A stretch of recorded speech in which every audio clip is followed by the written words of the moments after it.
everyone. I'm so excited to be here today with Wade Brill. Wade, welcome to the show. Thanks for having me. I'm so excited to be here. I'm excited to have you as well. I'm really looking forward to this conversation. So before we get started with the first question, I'd love to share more about Wade with our listeners. So Wade Brill is a mindfulness coach, podcaster, and speaker who helps busy professionals experiencing stress and overwhelm be more present, productive, and energized. So it's not surprising that given that, even as a short intro, I'm going to say more, but there's reason why I wanted to speak with Wade on the show. So at the age of 21, Wade survived Hodgkin's lymphoma while simultaneously losing her mother to leukemia. This major life interruption inspired Wade to realize how precious life is and that practicing radical self-care is smart, not selfish. Wade devotes her life's work to helping others connect to their own inspiration. Wade is also a professional certified coach, energy leadership index practitioner, and meditation facilitator through UCLA's Semel, is it? Semel Institute of Neuroscience and Human Behavior. She hosts the popular Centered in the City podcast and is the creator of the Centered in the City on-demand platform offering modern meditations and self-care resources for busy professionals. She is a recognized speaker at conferences, companies, and retreats, and she helps busy professionals create calm and clarity amid chaos and realize the importance of their one mind, one body, and one life. So I'm so excited to talk to Wade. And I think the first place I'll start, Wade, is to just ask you, when people come to you in overwhelm, where do you start with them? It's a great question. Overwhelm can be such a spectrum. And so most of the time it's in grounding in some sort of ritual for themselves, some sort of practice, because when we're in overwhelm, we typically can go, it happens in two ways. We can either go into that hyper aroused state where we're in that fight or flight, super stressed, or we can go into more of a shutdown state where we're just lacking motivation and direction and have no idea. And so it really depends on kind of which form of overwhelm is showing up for my client. But we start with a ritual of, and I say that not in a religious way, but in a ritual to me and how I work with my clients is a daily practice that gets to serve and support them, filling their cup up first, charging their batteries first. And that helps kind of bring them back down to, and bring their nervous system back to this baseline so that they can start to then think more clearly and understand, okay, what is the vision that I have here? And then start to understand, okay, what are my values? And how can I start to take more mindful action with the awareness I'm building towards this vision that I want to create for my life? That's and great. Sometimes that overwhelmed stage, that ritual, is not just one session, right? That can be multiple sessions because it's either building a new habit or really understanding the blocks around taking the time for yourself. So, each client that I work with is on their own kind of rhythm and timeline.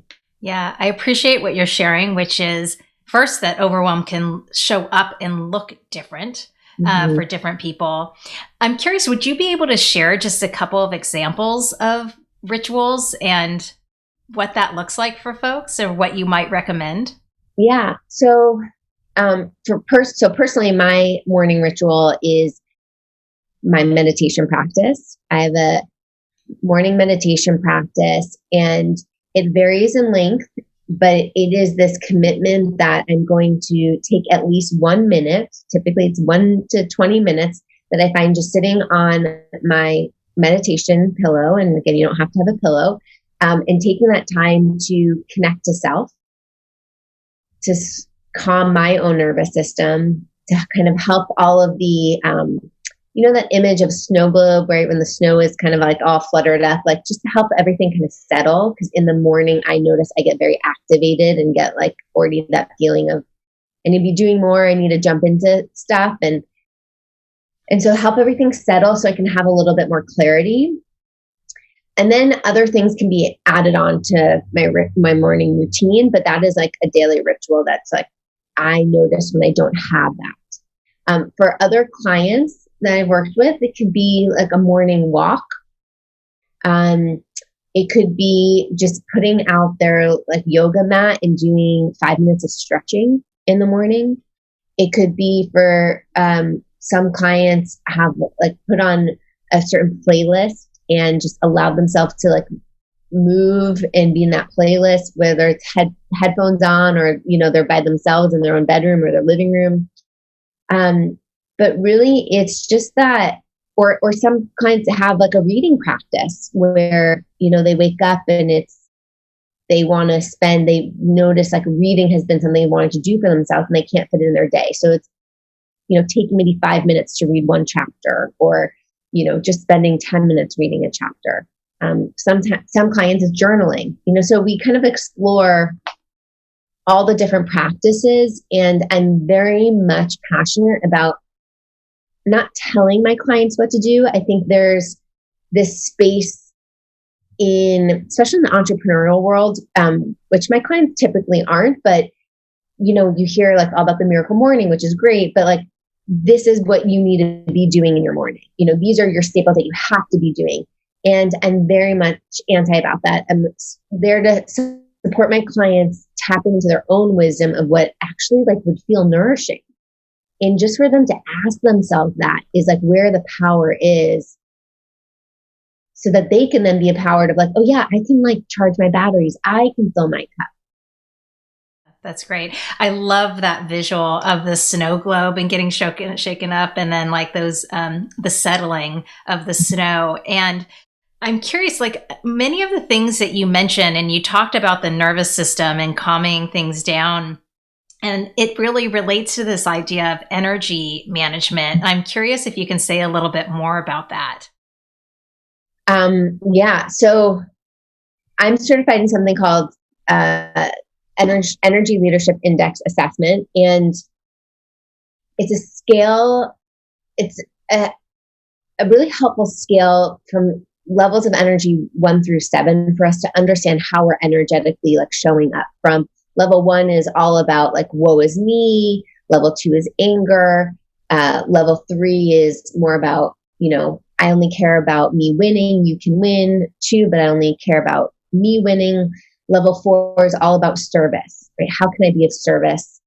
Level 5 is this win-win mentality. Level 6 is like love, we're all connected, synergy. And like level 7 is, none of us exist, like super woo-woo-y, very spiritual. So having that framework with some of my clients who do the assessment helps them give some tangible feedback of how they're energetically showing up under stress and in the day to day. And so that's one thing, is that it gives you this framework to recognize your energy management of, oh, I'm in like level 1 right now, or this is a level 1 thought, or how can I step into a level 5 thinking, which is this win-win, where I personally just like coached myself through that the other day when, thinking about Thanksgiving plans.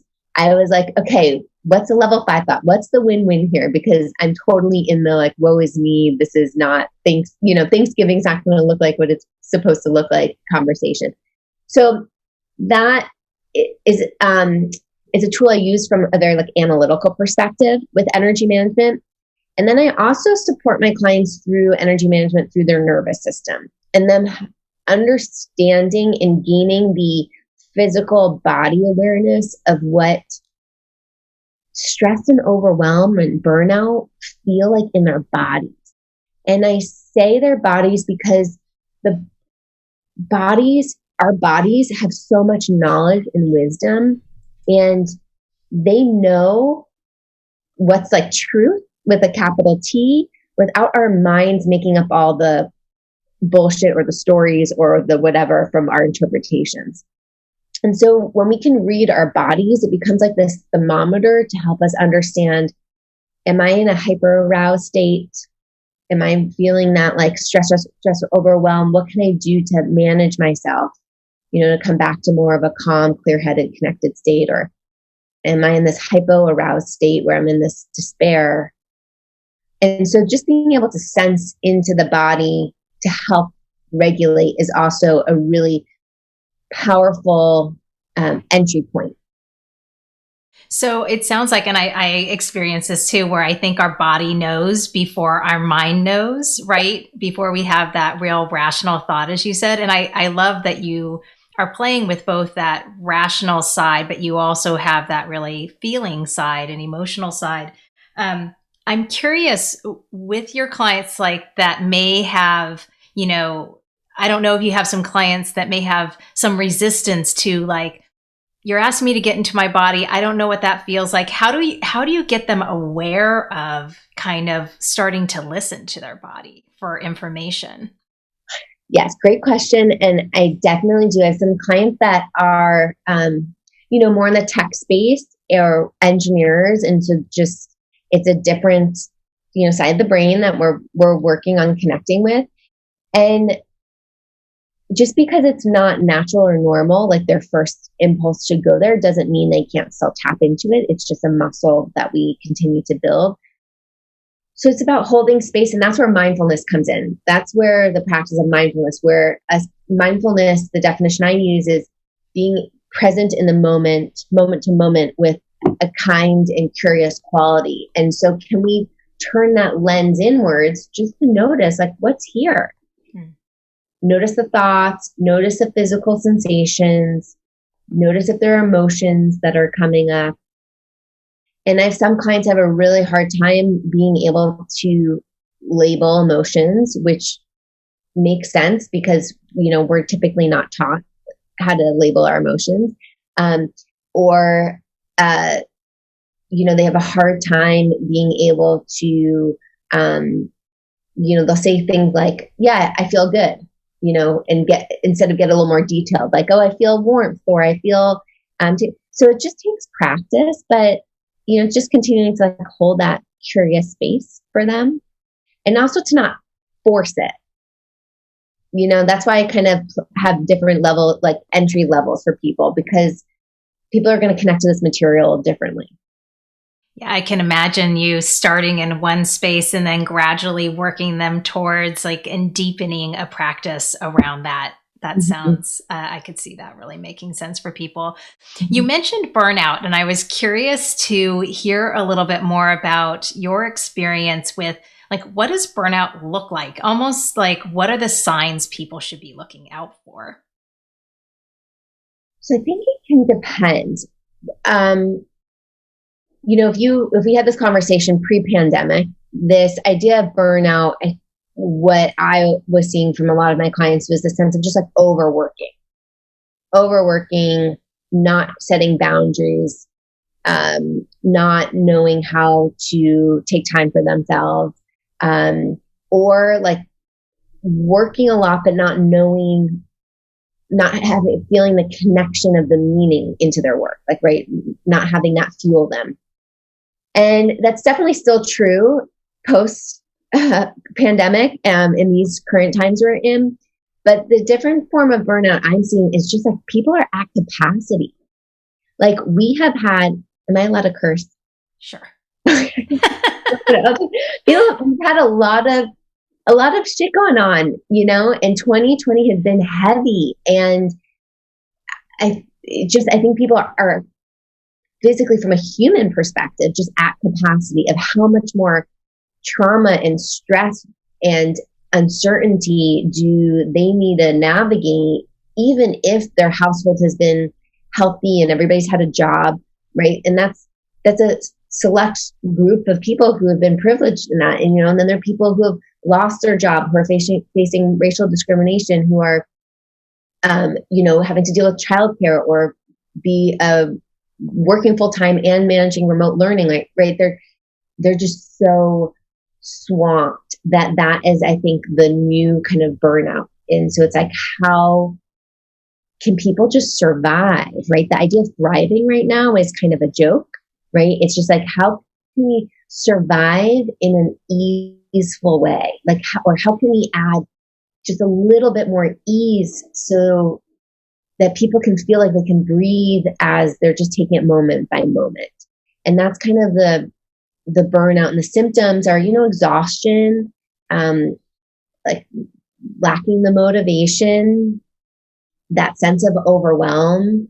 I've heard a lot of people, especially who are in marketing or advertising these days, kind of just be like, or even tech, like, what's the purpose of my job? Seeing the connection of what are they doing and how is it contributing to the greater world. So there still is that element, but I think it's more from this capacity perspective.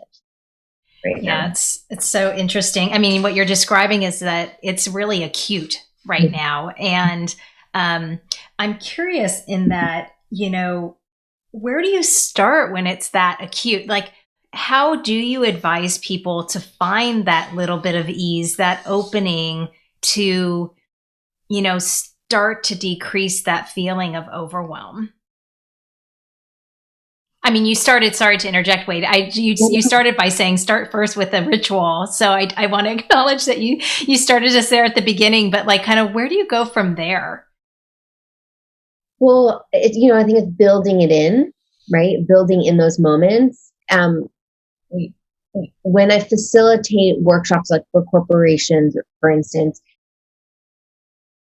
it's like offering that moment in the workshop, right? It's not talking about it, but it's doing it so that people feel it. And the feeling becomes more of that muscle memory of like, oh my God, yeah, that felt really nice to like exhale. And they might not remember to keep doing it, but then they might, right? And it's like that seed was planted. There's a phrase I like to use, that we can't learn how to swim in a tsunami, right? And so it's like, how can we be practicing these techniques more in a what I call mindful moments, but like these micro moments, so that it's not so overwhelming to add it in. And then so it's not like, oh, I need to do something else. It's like, no, this is a staple to support me. So, just strengthening that muscle over time. And then when you have more capacity, when you realize that's been helpful, maybe people start to add in other helpful resources. Yeah, it sounds like to really build up that resiliency. I'm wondering, are there some examples of, you just mentioned like taking a breath, of like quick mindful moments that people, because I think sometimes in moments of overwhelm, or when people are feeling really busy, and they're just at capacity, they find it hard to really see, how can I possibly add something else in? But you just mentioned the idea of a deep breath, and as we all do that, it's interesting how, literally in 10 seconds, you can feel different just by taking a deep breath. So, and that doesn't take very long. And frankly, you can be we shouldn't multitask supposedly, but right, you're sitting in a meeting, you pause while somebody else is talking, you take a nice deep breath, and that can change, and you feel it in your body, right? So do you have other examples of what people might be able to incorporate in a mindful moment? Yeah, for sure. And I have a whole framework that I use with people. It's called the mindful hand of self-care. And so for those that can see, I have a hand up, but you could look at your hand if you're just listening. And so the thumb is all about our mindset, the things that we say to ourselves, our self-talk. Fuel is about, is a pointer finger for food and nourishment and what we fuel our body with. And we like to point to what we want. The middle finger stands for movement. So how we move and be in our body. And that's the middle finger intentionally, because it's the first thing we typically say F you to. The ring finger is about space. So what we put in our physical space, the people in our physical space. And then the pinky finger is renewal, how we rest and restore. And so you can have mindful moments in kind of all of these categories, all this. And this mindful hand is really about how you give to yourself so you can give to others. And so some examples, from a fuel perspective, like when you're making dinner, maybe you're making dinner for your family and it's been a really stressful day, right? How can you slow yourself down and chop the carrot or chop the piece of broccoli or cook the stir fry or whatever you're doing with some mindful awareness, slowing down and just practicing mindful cooking, being with it, noticing the smells, like noticing the seasoning, thinking about the food, where it came from, right? That is all a practice in helping to regulate your nervous system to slow down, come to more of a present moment.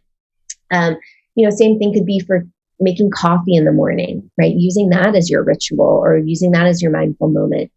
There's so many different types of breathing techniques to think about. This is another mindful moment I've been loving. I recently just got a little trampoline, like a little mini, I forget what they're called. But anyway, a little mini trampoline. It's outside on my deck. It's covered. I live in Seattle, so it rains a lot in the winter. And so those moments where it's maybe raining and I don't want to go out on a walk or I don't have time, I'm in back-to-back calls, I go out on the trampoline and I do a little jumping break for a minute. And it completely shifts my energy. Gives me like a little boost. It also helps me kind of like declutter some of the like gunk I might have held on from that meeting or from that call. And I'm filled with a little bit more endorphins.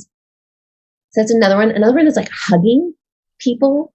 We're working from home these days, so that's an advantage. We can go hug our partner, hug our animal or dog or cat, whatever it is, our child. And that moment, gives us some boost of chemicals, oxytocin in our brain that can also help us just feel more connected and present. So there's so many different little mindful micro moments we can practice. I love all of those, from, using your hand as a guide to, and what's really great about so many of these things that you're mentioning are that they are simple. They don't have to take an hour. They don't have to take, they're things that you can be doing, like you said, even in the kitchen, slowing it down and utilizing that time to become more present for what's happening in the moment. So it's not something you have to add to your day. You can just be more present and mindful in something you're already doing. So yeah. I really love that. And they're free, it's not about us buying like fancy equipment or like, most of these are free and these are things that we're doing. And just as we do it intentionally, right? Or even just standing up in between Zoom calls and feeling our feet, like that gets us out of our head, right? There's just so much power in all that. Yeah, so great. One of the things that's coming to mind for me, and this is kind of a principle that I have in sustainable ambition overall, is just the sense that we are in control, more than we realize, and that there does really need to be some amount of ownership in how one comes at managing their own ambition for their life. Mm-hmm. And some of what I hear you describing in some of these things, like no one's going to self-regulate for us, right? Our minds and our bodies. Like it really does take us taking ownership of that, right? And yes, a coach or somebody can or your partner or a friend can intervene and kind of say like, hey, I want to bring you to this present moment or what have you. But it takes us to do that. And I'm curious, just if you have anything to share around that idea and this idea of kind of, you talk about the idea of self-regulation of both our minds and our bodies. And I'm curious about what is our responsibility, right, to ourselves in that self-regulation. Yeah, I think you nailed it. We have to take personal responsibility. It is so easy for us to blame things on everybody. It's so easy, blame things on our president for how stuff has crumbled. It's so easy to blame our partner for like not getting the right vegetables at the grocery store, which I've totally done before. It's so easy to, complain that it's my boss's fault that I failed on this project because I didn't have clear guidelines or, whatever it is. And if we don't pause to think about how was I responsible in not maybe being as clear as I could have been, or how, where could have I done better, right? It's like, we have to ask ourselves those questions so that we can learn from them and and take responsibility, because no one is going to do the work for us. And then we're stuck in that cycle of victim mentality, right? That life is happening to us, or, and we're getting sucked and pulled under it, versus us taking charge, versus us really saying like, okay, like we're in a shitty situation right now, but how do I want to create the best stability, or the best perspective, or the best environment, or feel the best that I can? And what does that get to look like? I learned firsthand this idea about control. I mean, I definitely am a controller, and that's something I continue to work on. But, when I was diagnosed with cancer back in 2010, it was this experience of, what? Like, I'm so healthy. Like, how did this happen to my body? And this anger arose that I had with my body of, how could you do this? And this relationship I had with my hair, how can my hair fall out? And it was a moment where I really had to learn, okay, like, I can't control what's happening with the cancer, but I can control my response. And I can be part of the healing and be part of the solution, instead of be contributing to the stress in my body, could be contributing to an unpleasant state, And so that's really where I learned about, and where I created the mindful hand of self-care, because like I needed that then. Yeah. Do you feel like that shift in mindset was critical to your becoming healthy? Oh, for sure. Yeah. I mean, that's where I also was able to, get out of the victim mentality, which I think, we go into, and sometimes it serves a purpose. That's kind of the level 1 energy that I was talking about earlier. Sometimes it serves a purpose because we need to kind of shut down in order to heal, in order to rebuild, right? But we don't want to stay in that zone for very long. Otherwise it becomes, too toxic, and we're not contributing or being our best selves. And people need and want our best selves, and we want to be our best selves for others. And so, it definitely took some time to shift out of that, but then I could see how I could be part of the solution. And, and I asked myself, like, what side do I want to be part of? Right. It's like, it felt like a no-brainer. That sounds like a powerful question for all of us to ask ourselves. Which side do you want to be on? Do you want to be on kind of the victim side, where you're not in control and you can't be part of the solution? Or do you want to switch to the other side, where you are part of the solution, and it just feels like a much more positive, kind of expansive place to be?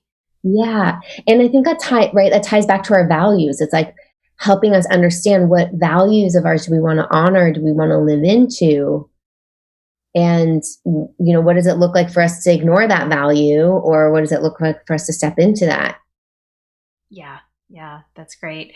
I wanted to come back to, you said the mindful hand of self-care, and I was curious, you talk about supporting ambitious people and supporting how they can support themselves holistically. Is that like kind of the model that you go back to in terms of, like, when you think about holistic and radical self-care, like, what are the components that you have people focus on? Does it go back to those areas that you were describing? Yes. Yeah. So the mindful hand of self-care is the framework I use. And really what I notice is the biggest, radical self-care to me is like making yourself a priority, and recognizing self-care is not selfish, but it's smart. And the word self-care, I even notice, over the years, that it's kind of gotten change because of social media. And, to me, self-care means caring for self. And when we can care for self, we then can care for our community. Because we can't just care for our community if we're not caring for ourselves. That doesn't equal anything, because it's essentially we're giving from nothing then. And that's burnout, right? We are going to not be able to sustain that. And it needs to be this even cycle. And so, but one of the biggest blocks I notice, right, is time, is our relationship to time, especially ambitious people, where they just want to pack everything in, and they want to,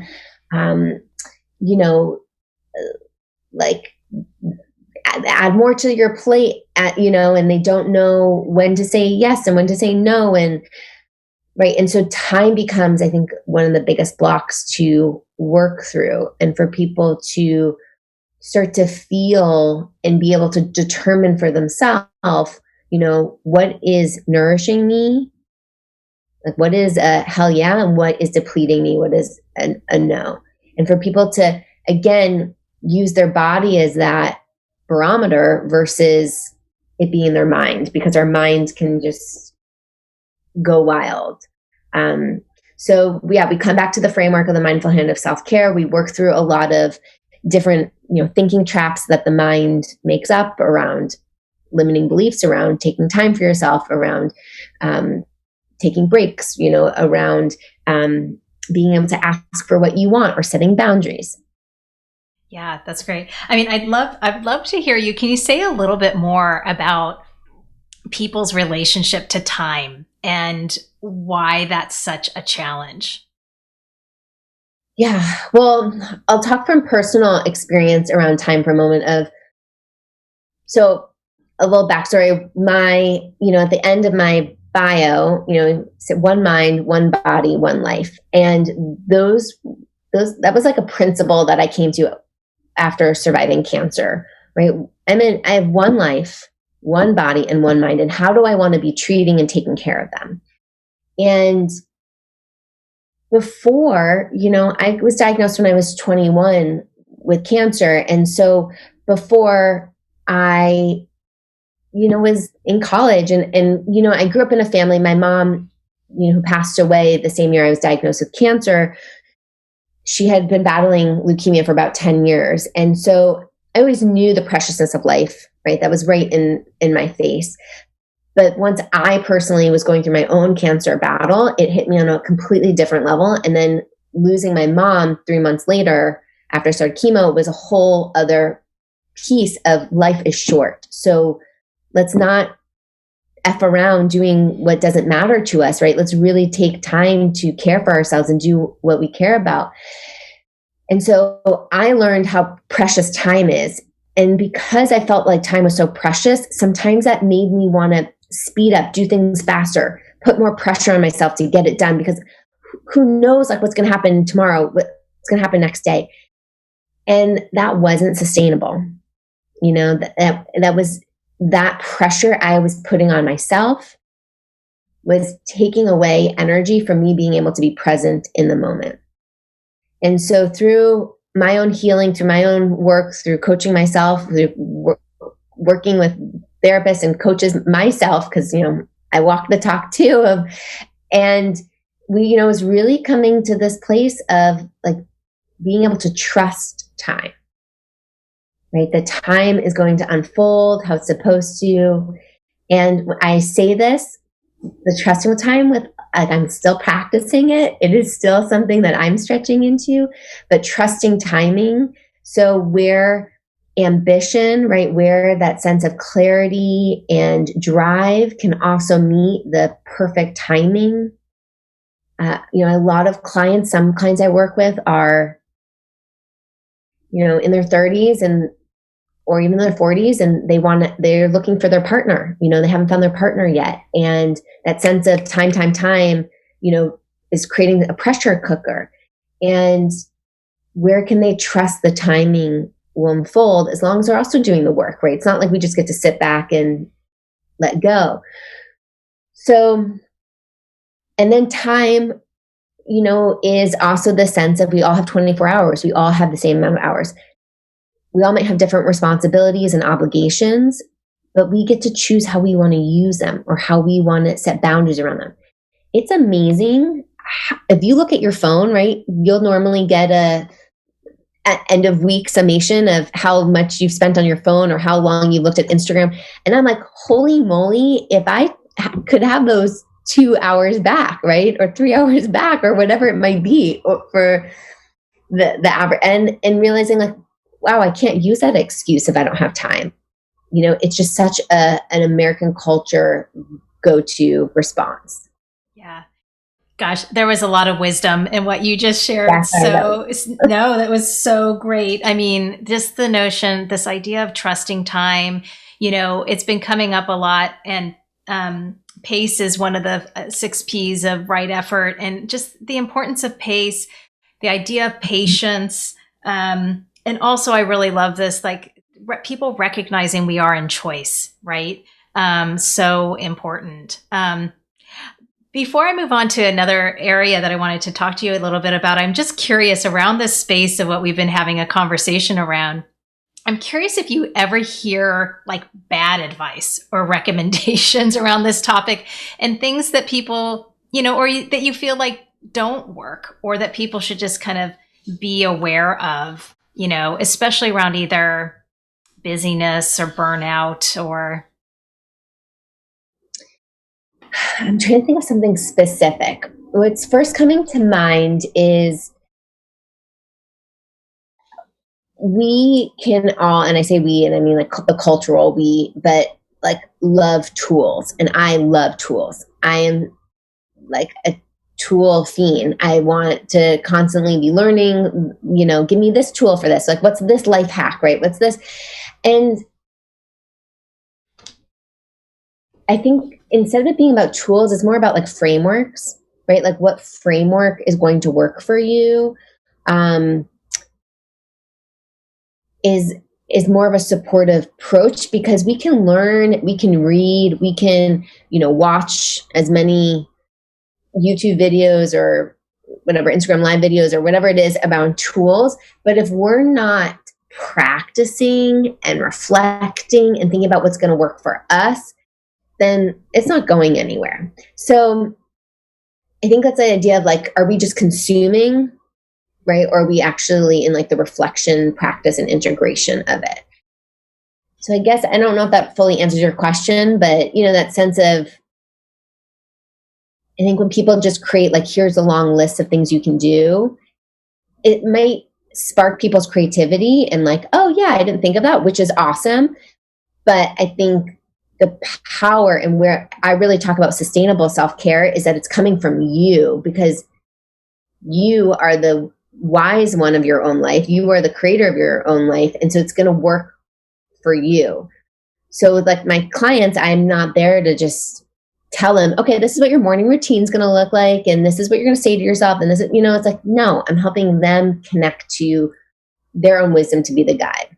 I love that. Yeah. And I think, I love tools too. And I think it's a great insight to kind of also say that, even though there are a number of things out there, it really is figuring out and tapping into the one that works best for you. And then I also love this idea of like, because frameworks are things you can come back to, right? It's kind of like, just like your hand example and the radical self-care and like those different principles that, it gives a shorthand for people, right? And different things, like you're saying, different things are going to work for different people. And so finding the right thing that works for them and resonates, that they feel they can consistently kind of go back to and integrate into their life. I think that's really powerful, because I can relate to that, where I can get too enthralled with learning the next tool or learning the next, thing or idea, but, really something that like, what are the examples where you've actually taken it up and adopted it and integrated into your life? That's a really important thing to look for. Mm-hmm.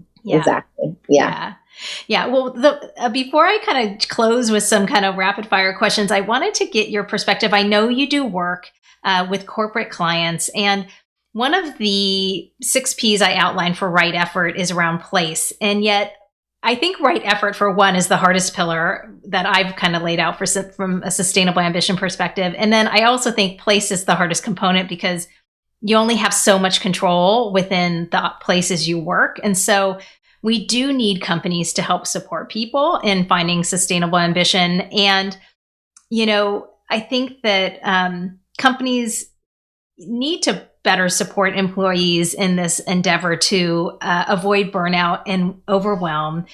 And one idea that I think about also with regard to kind of right effort is this idea of like, it's not about work-life balance, but about building work-life resiliency. And you talk about this idea of building resiliency into companies. So I wanted to hear a little bit more about that from you and hear your thoughts on like, what's the biggest opportunity you see for companies to build resiliency into their cultures and to support their employees?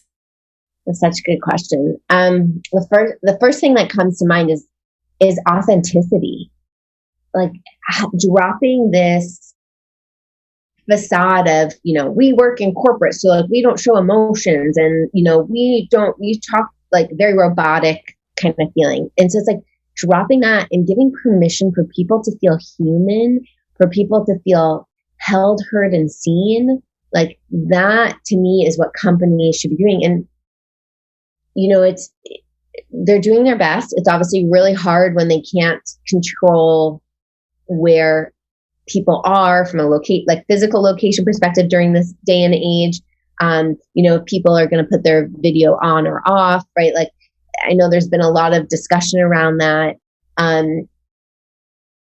But it's helping them feel like a human being that is not just about their output. And, they might have that sort of connection with their manager or with their director where they have more of that human collaboration, but it might not be in the company culture. And that's really where I think there should be this shift. And so authenticity is huge, and compassion, which kind of ties right into that. Like, can we see each other's humanness, and can we hold space for each other to be human and to show up and be like, you know what, team, like I'm having a really shitty week or day, or, and that it's not that the fear of I'm going to seem like I'm being underproductive, or that I'm weak, or that I'm not capable is going to be their fear. Like, wow, wouldn't it be amazing that people could just show up and be held the way they are and know that they're like fully able to express that, and that companies are not going to penalize them for that, and I think we headed into this pandemic with people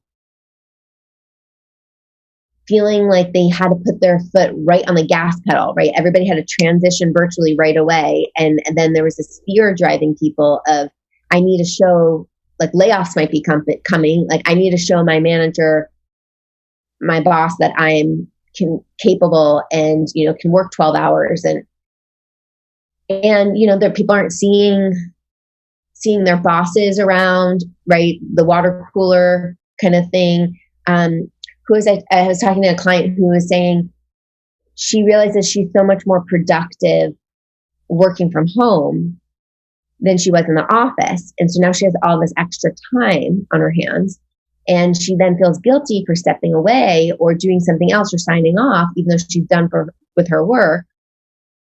Whereas if she was in the office, she didn't feel that guilt if she was taking an hour to do like online shopping, and but as she looked, in quotes, looked like she was doing work. And so, right, can there be the sense of like authenticity, compassion, and trust, right, really built in? Yeah, one thing that's coming up for me is I had never thought about this before, but almost like that the antonym to professionalism is humanness. Mm. And that's so interesting to me because that's kind of what you're describing. And I was actually curious. I had thought, but maybe I think I might be wrong based on what you're sharing, that on some level, at least for me during this COVID time, I feel like there's been a little bit more acceptance of that humanness. The fact that we're seeing people in their homes, on calls, I see people's children coming in, and I love that.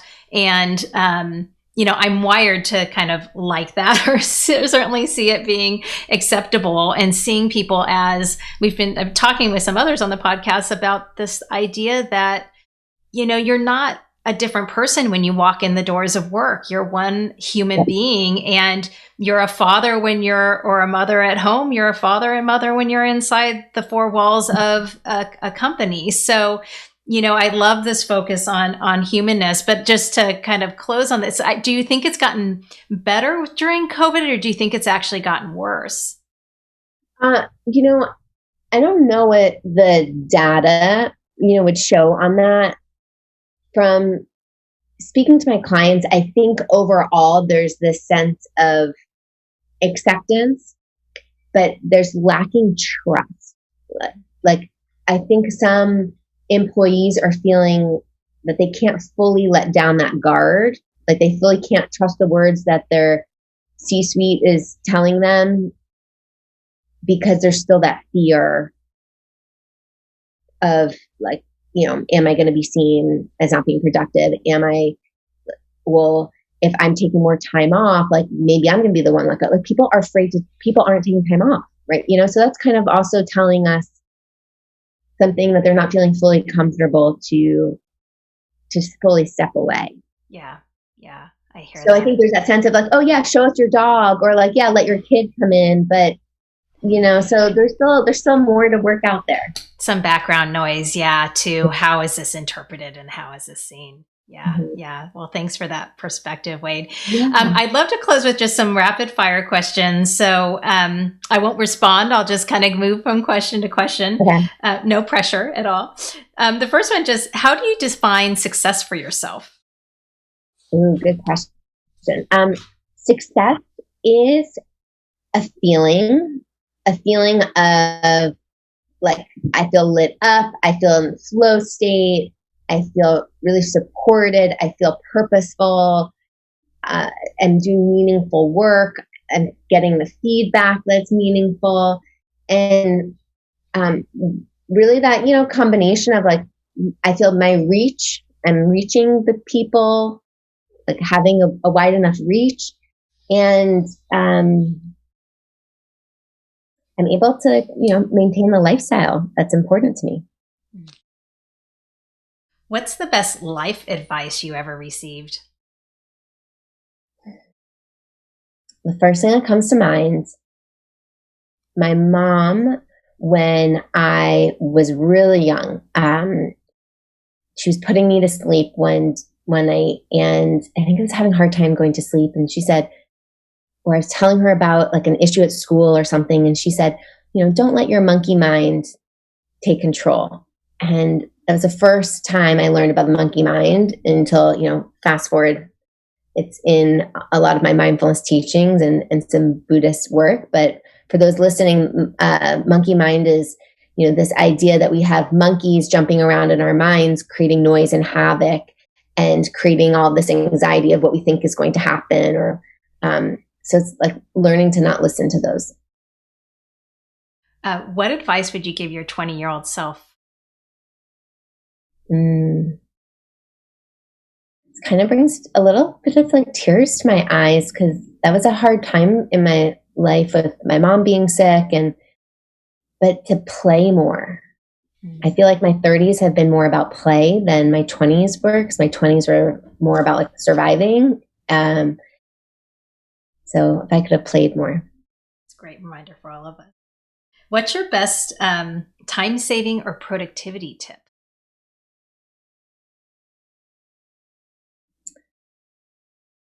For me, it's all about scheduling my workouts into my day and knowing that when I schedule that in, I always feel so much better and my mind is able to be focused with whatever I'm doing because I know I'm going to have that movement or that space for myself later in the day. And it's one of the first things that I schedule in when I look at my week ahead as I'm planning.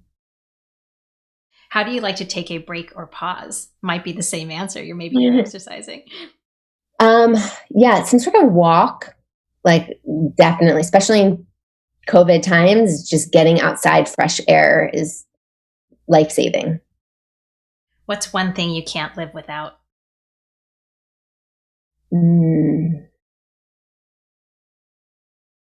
God, like a combination of pastries, specifically like croissants and vegetables. That's a great mix. That's so great. I love that. Well, Wade, this has been so great. Thank you so much for sharing your wisdom with us today. I've learned a lot and I know I could keep talking with you, but we're out of time. So do you want to close with just a final piece of advice you'd love to leave our listeners with? The advice I'd leave you with, is just breathe. Words my mom said, but it's, just breathe. Where can you breathe more intentionally? I love that. I love that. So as a final thing, Wade, where can people find you to keep in touch? And is there anything we can do for you? I would love to meet your community. So people can sign up for my newsletter at wadebrill.com. Or if people are interested in building a daily ritual for themselves or want more self-care, mindfulness, holistic practices, they can check out centeredinthecity.org and sign up for a 7-day free trial, build their ritual, and have all of these on-demand resources to help everybody feel their best self. That's great. I encourage people to do that, and I will capture all of this in the show notes for people to reference. And thank you again, Wade. This has been so fabulous, and I appreciate you being with us. Yeah, thanks for having me. So much fun. Of course. Great. Find more inspiring interviews and get show notes for this episode at sustainableambition.com/podcast. Make sure you don't miss an episode or my insider tips, guides, and tools by signing up for Sustainable Ambition Forum, my twice-monthly newsletter. Sign up at sustainableambition.com/subscribe. Thanks again for joining me. Speak with you next time.